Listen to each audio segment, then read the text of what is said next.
Hey everybody, it's the Opinion Atheist, and I'm back. Today we've got some really special stuff to talk about. Today we're going to be talking about transgender and what the hell it really means, because I don't know if you're like me, but for the longest time I didn't know what that meant, how it worked. I was kind of weirded out and grossed out by it because it just seemed weird to me. It seemed like something that people had made up. Turns out that's not the case. So to me, one of the ways to get to the core of the issue is, I guess, to give some definitions. And let's look at the definition of transgender. Transgender is defined as denoting or relating to a person whose self-identity does not conform unambiguously to the conventions of male or female gender. So one of the things to notice there is gender, not sex. See, sex is the parts you're born with, the chromosomes you have, the different ways you develop into either a male or a female, not a man or a woman. Your sex is completely defined by your genes and all that kind of stuff. So, what is gender? Well, the term gender comes from a person called John Money. And John Money introduced the term gender in 1955 as a distinction between biological sex and gender as a role. However, the term gender didn't get widespread attention until the 1970s, when it was picked up by feminist theory, who embraced the distinction between biological sex and the social construct of gender. So, upon hearing the distinction between sex and gender, you may be wondering, like I was, well, what the fuck is the difference? Well, according to the American Psychological Association, sex is assigned at birth, refers to one's biological status as either male or female, and is associated primarily with the physical attributes such as chromosomes, hormone prevalence, and external and internal anatomy. Gender refers to as socially constructed roles, behaviors, activities, and attributes that a given society considers appropriate for boys and men and girls or women. These influence the ways that people act, interact, and feel about themselves. While aspects of biological sex are similar across different cultures, aspects of gender may differ. Various conditions that lead to a typical development of physical sex characteristics are collectively referred to as intersex conditions. Now, a lot of people will say that trans people are making it up, or they're confused, or they're just having a phase, and I'm here to tell you that's bullshit. So, up until recently, the term gender identity disorder was used by the DSM, and it's been replaced with gender dysphoria. And gender dysphoria can be defined as a formal diagnosis used by psychologists and physicians to describe someone who experiences significant dysphoria or distress with the sex and gender they were assigned at birth. Evidence suggests that people who identify with a gender different from the one they were assigned at birth may do so not just due to psychological or behavioral causes, but also biological ones related to their genetics, the makeup of their brains, or prenatal exposure to hormones. See? Not crazy. And it's not just cultural bullshit. It can be cultural bullshit, but there really is some different stuff in your brain. Aside from actual biological markers that can conflict with the outer appearance of what your gender is supposed to be or assigned to, transgender can also mean somebody who rejects the societal norms and the social constructs of what gender could be. As is, for example, somebody who is born with male genitals and male hormones and chromosomes and all that stuff, and they just don't feel like they're what society would call a man. They maybe feel the qualities of society would call a woman. They may not experience dysphoria. They may not feel like, I have the wrong junk, I have the wrong body. They may not feel that. What they may feel is that their qualities are incorrectly categorized as to who they feel. One case study people should know about is the case of David Reimer. See, David Reimer was born a man. He was born a little boy named Bruce. And whenever he was 7 months old, his parents had taken him into a doctor because he'd been diagnosed with phimosis, which is basically whenever the foreskin, if you haven't had that removed, won't pull down over the head of the penis. And they were referred for a circumcision, and the urologist doing it used the unconventional method of cauterization, and it destroyed his penis. And it was just completely beyond repair. They chose not to operate on his twin brother, Brian, whose phimosis soon cleared. So the parents, they were really concerned about their son's prospects for future happiness, and how's he gonna operate as a man without a penis? Oh my God, what the fuck do we do? So he took him to Johns Hopkins Hospital in Baltimore and seen John Money, this guy again. And John Money was a psychologist who was developing a reputation because of his development in gender identity, and he was also working on a lot of intersex patients.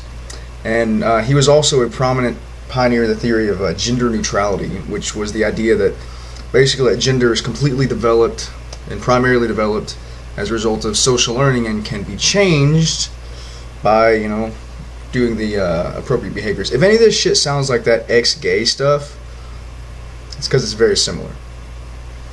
So what they did is they took him to John Money, and John Money basically said, well, let's have this experiment, because his twin brother still had his penis, and now Bruce didn't have his anymore. So hey, perfect experiment for somebody talking about gender. So what they decided to do was he would be reassigned as a female. They constructed him a little hoo-hoo, and they would be raised as a female, and they gave him the name Brenda. And they took him to Johns Hopkins for years and years and years. But here's the funny thing about now Brenda, is from around the ages 9 to 11, she didn't identify as a girl. She just didn't feel like she was a girl, and she began to identify as a boy. So on March 14th, 1980, Brenda's parents finally told them the truth, and they, when he was 14 now, began to identify as a male, David. And if that it goes farther than that. It's just because of all these things that had happened, because of a lot of betrayal. He just suffered financial issues. He suffered depression. He suffered horrible things. Ended up taking his own life. And if that case study can tell you anything, it's that gender isn't just what your parts are. It's more than that. It's up here.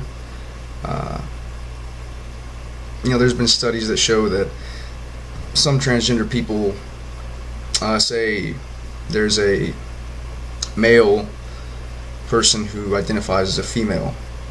It's been shown that they have more prevalency of XX chromosomes, and men typically have, or males typically have, XY chromosomes. So there's different biological markers. There's different ways the brain works, the functionings and wirings of the brains. Because honestly, we all start out as females in the womb. That's why men have nipples. That's why, women's ovaries are men's testes. That's why a woman's uterus is a man's prostate. We all start out as the same sex, gender, whatever you want to call it. We develop in different ways. Sometimes people develop in such a way where the lines are blurred, and that's different from intersex, because with intersexes, physically, it's really hard to define and assign a sex to them. And sometimes you have all the outward appearances of one gender and one sex, and inside everything's not what it should be. You run into people who are really adamant about their preferred pronouns being correct, and it's important that you show people like that respect. Say you're a woman who's just really a woman and a female, and if somebody were to call you a guy or a dude or a man, and you feel like that's not correct or right, think about that. Think about if someone were to refer to you as something you really aren't. Put yourself in their shoes for a moment. But in everything, just try and take an understanding about what these people have to go through. Living in this culture, you've always heard the boy in the dress or the girl in pants, and it's tough. I've got a friend, and I live in a small town in Texas right now, and she has gone through some shit because she's a woman. She may have all the outward appearances physically of what we consider to be a male, but she's a woman, and the horrible things that she's had to suffer through, and I really feel for her. In fact, talking to her is where I started to really understand about trans people. And if you don't understand something, reading is all good. That's what I've done. I've done days and days of research. I try to condense most of it into this little video so that I could maybe get you to want to do your own personal research. But a lot of the the things, the opinions I got, I talked to other people who were trans. I found people who who were like that, and I just started asking them questions. Because I didn't understand it. I really didn't. But I feel like I needed to, because I didn't feel like this was just some phenomenon that was just going to come and go. Just kind of like being gay isn't. Well, you choose that. You don't choose your sexuality, and you don't choose your gender. It's there. It happens. Just ask people about it. That's the best advice I can give you. And if you like these videos, don't forget to like, comment, and subscribe. And I'm trying to get a new camera because we all know this one sucks. So if you'll visit my GoFundMe page and just check it out, maybe share that, really appreciate it. I'm the Opinion Atheist.